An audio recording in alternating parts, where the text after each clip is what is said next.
Welcome to this explainer, where we're going to dive straight into the ultimate agricultural investigation and learn how to truly become a plant doctor for your garden. If you've ever walked out to check on your tomatoes, your peppers, or cucumbers, only to find them looking a little, or maybe a lot, worse for wear, well, you're in the exact right place. We're going to look at the hard evidence, decode the physical clues, and actually solve these frustrating garden mysteries. So let's start with a mystery we have literally all faced. When a plant looks terrible, what's actually happening to it? Is it just starving for nutrients? Is it infested with microscopic pests? Was it accidentally poisoned by a chemical drift? Or worst of all, is it suffering from an incurable disease? It can be incredibly frustrating to just guess, treat the completely wrong thing, and then watch your harvest just wither away. To figure this all out, we're going to systematically follow this diagnostic agenda. 1. Welcome to the clinic. 2. Pests and incurable viruses. 3. Is your plant starving? 4. Making the final diagnosis. And finally, 5. The plant doctor prescription. Okay, let's kick things off with Section 1. Welcome to the clinic, initial plant intake. Moving right along to Section 2, Pests and Incurable Viruses, investigating external biological threats. When external attackers like viruses strike, the devastating visual impact on plants like peppers and tomatoes is unmistakable. You'll see the severe twisting, a weird yellow-green mosaic mottling, and just extreme deformity. The leaves get all crumpled up. It literally looks like a piece of paper someone balled up tightly in their fist and then tried to flatten out again.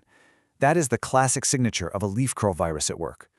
But you gotta wonder, how does a virus actually get into the plant in the first place? Well, the crucial point is this. Viruses have no legs or wings. Insects act as their taxi drivers. Think about common pests like aphids, whiteflies, and thrips. They act as vectors. They land on a sick, infected plant, suck out some of that viral sap, and then when they fly over to a perfectly healthy plant and take a bite, boom, they inject that virus directly into a brand new host. And here's the really harsh reality about plant viruses. Because the virus enters the plant cells and alters its very biology from the inside out, it is a completely systemic infection. That means there is absolutely no chemical cure. You can't just spray a fungicide or a pesticide to magically heal a virus. Once they take hold, they simply cannot be eradicated. This means strict vector control, meaning stopping those insect taxi drivers before they bite, your absolute only line of defense. Now, sometimes pests do incredible damage all on their own, even without carrying a virus. If you suspect a pest infestation, you really have to play detective. Take red spider mites, for example. You'll see tiny silver or dark dots, uneven wilting around the leaf edges, and if you look incredibly closely, very fine thin webs underneath. Here's a brilliant pro trick for this. Hold a piece of plain white paper right under the leaf and give the stem a good tap. If you see tiny specks fall onto that white paper and start crawling around, you have just positively identified a red spider mite infestation. All right, Section 3. Is your plant starving? Investigating internal deficiencies. Sometimes the enemy isn't a bug at all. Sometimes your plant is just incredibly hungry. To help diagnose this kind of starvation, agronomists use a really catchy mnemonic rule: small leaves, stunted shoots, dwarf plant. If you see this, it points squarely at a severe zinc deficiency. Zinc is a trace element, sure, but it's entirely responsible for producing the plant's growth hormones. Without zinc, those hormones just aren't made, and that leads to this excessive dwarfism that completely ruins the plant's structural development and, naturally, tanks your final yield. Distinguishing between different deficiencies can be super tricky, but it's all about how nutrients move. Think about zinc versus magnesium. Zinc is what we'd call a lazy nutrient. It absolutely won't move from old leaves up to new shoots. So a zinc deficiency always shows up as yellowing on the brand new leaves at the very top, while the veins stay green. Magnesium, on the other hand, is highly mobile. The plant will literally steal magnesium from its old leaves to feed the new growth. So a magnesium deficiency always starts down at the bottom on the older leaves, spreading inward from the edges. Beyond zinc and magnesium, we absolutely have to look at structural nutrients, primarily calcium and boron. Think of calcium acting like cement. It physically hardens the plant's cell walls. Lacking calcium leaves the entire plant structurally weak, which leads straight to cracked fruit and severely deformed leaves. Boron specifically supports the growing tips. A lack of boron destroys those apical buds, stunting the shoots and causing the plant to just drop its young fruit completely out of nowhere. That brings us to Section 4, making the final diagnosis, the differential diagnosis matrix.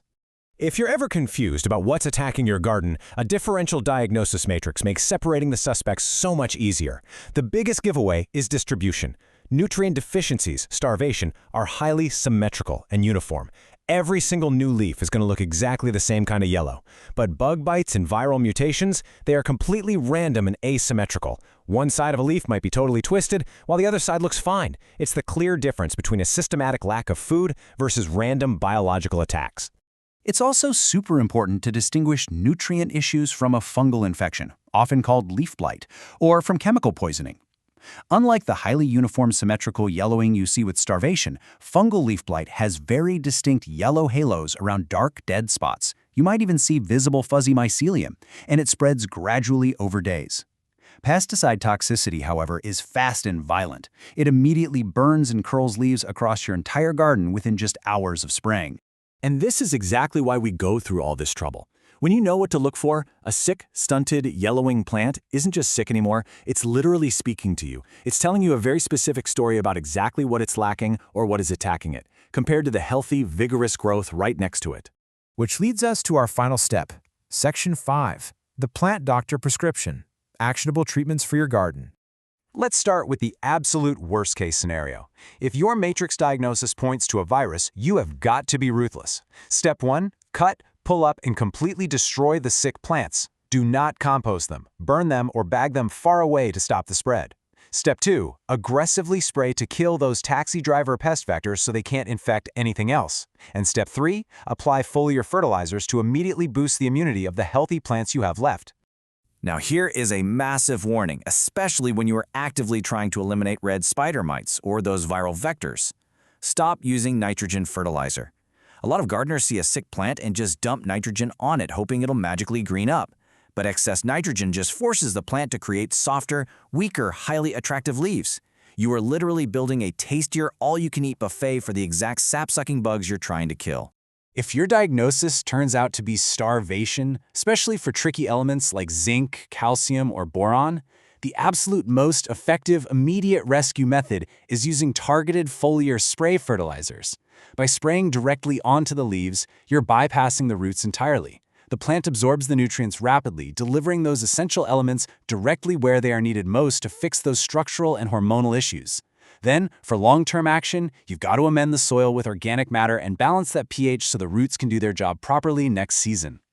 Ultimately, the golden rule of agriculture, whether you're dealing with overwhelming pests, incurable systemic viruses, or hungry, depleted soil, is this: prevention is better than cure. Proactive garden hygiene, like clearing out old debris, rotating your crops, and choosing disease-resistant seeds, is infinitely easier than trying to reverse severe dwarfism or stop a massive, garden-wide viral outbreak.